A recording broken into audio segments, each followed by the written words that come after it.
Paano kung paggising mo ay nasa isang maliit at masikip na espasyo ka na kahit anong gawin mo ay hindi ka makalabas? At ano ang iyong gagawin kung napagtanto mo na ikaw ay nasa loob ng isang kabaong at inilibing ng buhay? Ang storya natin ngayon ay mga totoong kaso na nangyari sa 5 babae na inilibing ng buhay. Rosangela Almeida dos Santos, 37 years old, ng Riachao das Neves, Brazil. Si Rosangela ay dinala sa ospital at na-admit ng 1 linggo dahil sa fatigue at matinding pagod. Nagsuffer ito ng 2 cardiac arrest bago nagka-septic shock at noong January 28, 2018 ay dineclared na patay ng ospital. Sa sumunod na araw ay niliwing ito agad. February 9, 2011, 11 days pagkatapos itong ilibing ay nakarinig ang mga taong nakatira malapit sa sementeryo ang malakas na sigaw at kalabog na nanggagaling sa loob ng nicho. Dahil lang nagkagulo ang mga tao, tinawag nila agad ang mga kaanak ng nasabing libingan. Binasag nila ang nicho at binuksan ng takip ng kabaong na noon ay nakapako. May tumawag ng ambulansya dahil nang hawakan nila ang paa ni Rosangela ay katamtaman ang temperatura nito na para bang buhay lang. Gayon din ang kanyang buong katawan na nakatalikod. Ang mga bulak na ipinasok sa kanyang ilong at tenga ay nakalabas na rin. Halatang kinuha ang mga ito. Ang kanyang mga kamay at noo ay may mga injuries na nagpapahiwatig na ginamit niya ito para itulak ang kabaong na noon ay nakapako. Sa loob ng kabaong ay may maraming scratches at dugo. Hindi na nila nasagip si Rosangela dahil bago pa man nabuksan ng nicho ay binawian na ito ng buhay at tuluyan ng namatay.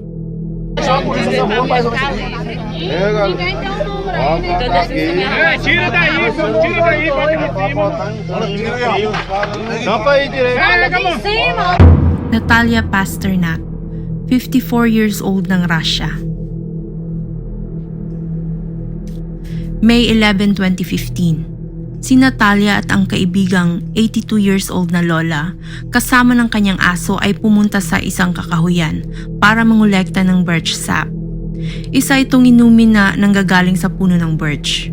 Nang biglang kumahol ang kanyang aso sa kanyang harapan. Napalingon ito at nanlaki ang mga mata sa gulat dahil may isang itim na bear ang tumatakbo papunta sa kanyang direksyon. Kaya napatakbo siya ng mabilis. Nang makalayo ng mahigit 50 meters ay naalala niya na hindi nakakarinig ang lola na kasama niya at baka mapatay ito ng bear. Kaya bumalik siya kung saan sila naroroon. Nang makabalik ay naroon na ang kanyang aso na kinakahulan ang bear pero hindi ito umaatake dahil parang nalilito ito kung sino ang aatakihin. Nang lamig si Natalia sa takot at para itong statwa na hindi makagalaw. Mabilis ang mga pangyayari, ang bear ay nagsimulang atakihin at kagatin ang kanyang paa. Lumaban si Natalia ng lumaban pero malakas ang bear. Akala niya ay hindi na siya makakasurvive at iyon na ang kanyang katapusan dahil kinakain na siya ng buhay. Ang 82 years old na lola ay nagsimulang lumaban sa bear para depensahan si Natalia habang ito ay nagdarasal. Lumipat ito sa lola pero mabilis itong bumalik sa kanya at kinalagkad siya papunta sa kakahuyan. Nagkunwari siyang patay para hindi na siya saktan pa ng bear. Ang bear ay nagsimulang tabunan si Natalia ng lupa at mga dahon at sanga. Ang lola ay nakatakas para humingi ng tulong. Si Natalia ay nag-antay ng 1 oras at kalahati bago dumating ang mga rescuer at wildlife specialist. Ang bear ay nandoon pa rin sa lugar na para bang nagbabantay sa puntod ni Natalia. Binaril ito ng mga rescuer dahil sinubukan sila nitong atakihin. Hinanap nila si Natalia nang mapadako ang kanilang tingin sa isang puntod ng lupa at mga sanga at dahon. Nakita nila si Natalia na malubhang sugatan at agad nila itong dinala sa isang pagamutan. Si Natalia ay maswerteng nakaligtas at nagpagaling sa ospital.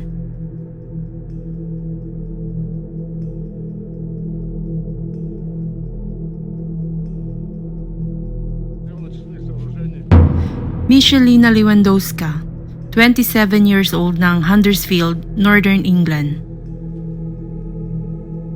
Si Michelina at Marcin Kasperzak ay nagkakilala noong 2005 sa Poland kung saan sila pinanganak.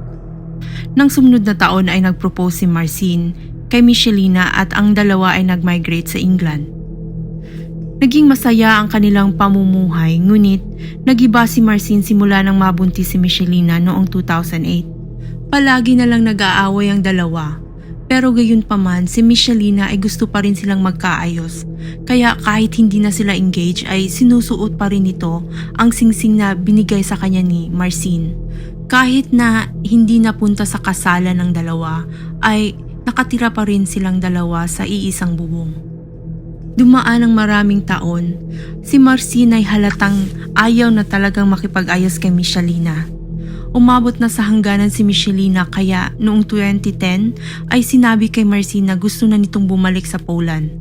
Kasama ng kanilang 3 years old na anak dahil hindi na ito masaya. Ayon sa report ay sinabi ni Marcin na mas gugustuhin pa niyang walang ina ang kanilang anak kaysa bumalik sila sa Poland. May 28, 2011. Masayang nagbihis si Michelina dahil inimbita siya ni Marcin na lumabas kasama ang kaibigan ni Marcin na si Patrick, 17 years old, para pumunta sa mall.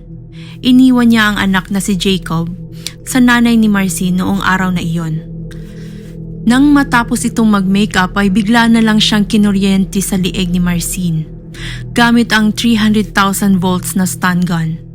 Napaupo si Michelina sa sakit nang patungan siya ni Marcin gamit ang tuhod sa kanyang dibdib. Si Marcin ay isang bodybuilder at may bigat na 244 pounds kaya hindi ka talaga makakatayo. Tinawag ni Marcin si Patrick para kumuha ng lubid at duct tape. Tinali ang mga kamay at paa ni Michelina at nilagyan ng duct tape ang kanyang bibig at kinuryente na naman ito. Nilagay nila ang katawan ni Michelina sa isang cardboard box at pinaikutan ito ng tape habang sumisigaw si Michelina. Sinagot siya ni Marcin na 4 na taon na kong namumuhi sa'yo at hindi mo na makikita ang anak mo. Nag-drive sila at dinala si Michelina sa isang kakahuyan para doon ito ilibing. Nang mailibing ay nilagyan nila ng isang mabigat na log ang lupa sa taas ni Michelina para siguradong hindi ito makakaahon. At umalis agad ang mga ito. Sa ilalim ng lupa, si Michelina ay nahirapan ng makahinga. Wala siyang maisip kundi ang kanyang anak. Kahit na nanghihina ay naglakas loob itong buksan ng box gamit ang kanyang diamond engagement ring at nilaslas ang tape at sapilitang hinukay ang sarili palabas. Mabuti na lang ay hindi ito gaano kalalim. Tumakbo siya ng tumakbo nang makarating sa isang kalsada at nakapara ng dumadaang sasakyan. Tinulungan siya nito at tumawag ng pulis. Si Marcin Kasperzak at Patrick Boris ay nadakip agad ng mga pulis.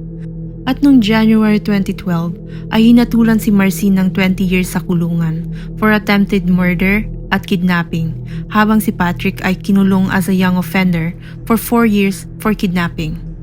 Si Michelina ay nakasurvive at maligayang naninirahan kasama ng kanyang anak. Stacey Gwilliam, 34 years old ng Swansea, UK. July 2015. Si Stacey Gwilliam kasama ng kanyang fiancé noon na si Keith Hughes, 39 years old, ay naglakad para mag-usap sa Langland Bay, Swansea.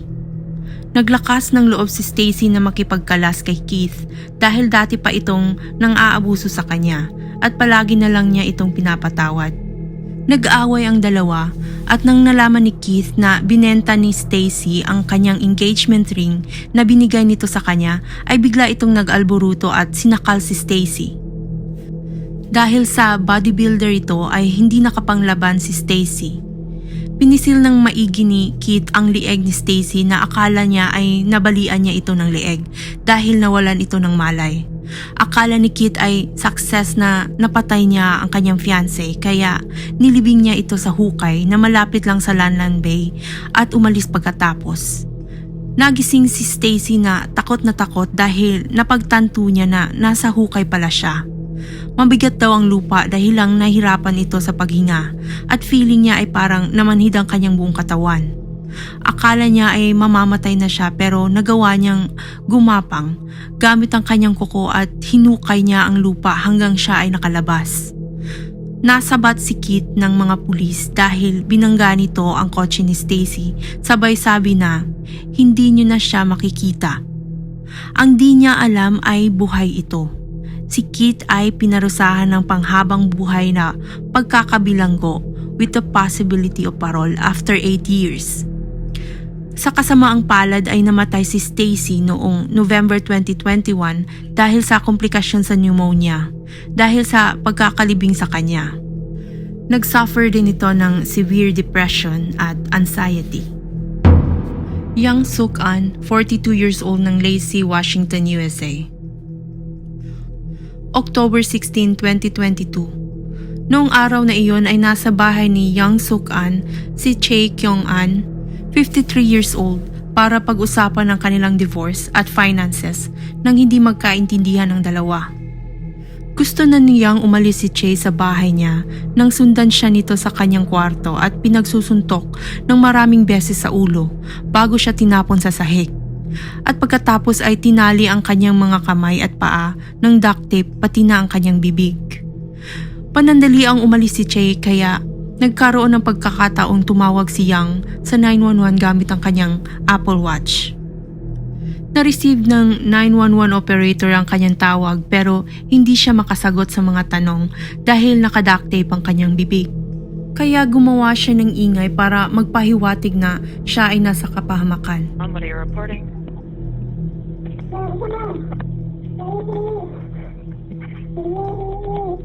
Hello? What's going on there? Okay, I'm gonna get help started to you. Hold on for me for just a second. Do you know the address that you're at? Dumating si Chae at hinila siya nito papunta sa garahe. Pinukpok ni Chae ang Apple Watch sa kamay ni Young dahil lang naputol ang tawag.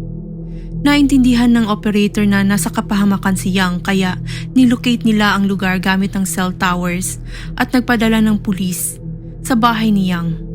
Nang dumating ang mga pulis ay wala na sila Chae at Young sa bahay dahil sa mga oras na ito ay papunta na sila sa kakahuyan kung saan siya ililibing ni Chae.